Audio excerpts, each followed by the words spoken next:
I, I think what we've seen in the last decade or more is a period of transition, really, because I have to say that here in the West, we are getting much fewer African releases than was the case, say, 10, 20 years ago.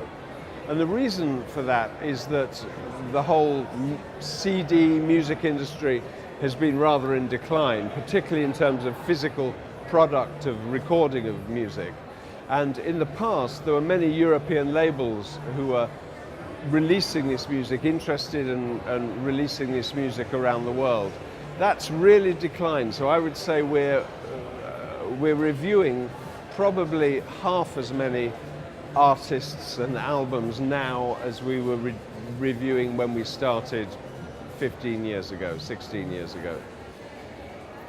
The converse side of that is because everything is now much more easy to record music, to disseminate music, to put stuff online, to put stuff on YouTube.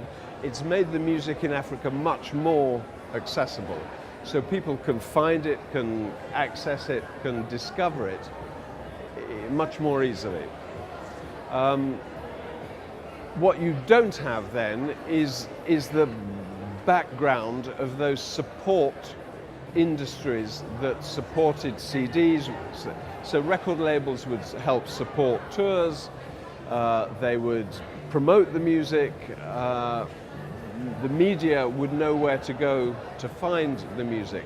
Now it's like a big mass of people, everybody fighting for their space, and it's much harder for artists to get themselves noticed. You can be standing there making your music, waving to the world, but the world doesn't see you because there's so many people waving to the world, hoping that they'll be seen. So I guess through something like this, Womex, which is a big market, there are people who come here. That's one way of getting yourself noticed. But I have to say that, you know, if an unknown artist comes up to the magazine and says, okay, I'm a musician from Malawi, I do this, I play that, this is my music, that doesn't mean that recording gets reviewed in the magazine. That music then already needs to be available to people so that if we review it, people can buy it. So there needs to be some sort of infrastructure in place, and that now depends on the artists to get that for themselves. So they need to find people.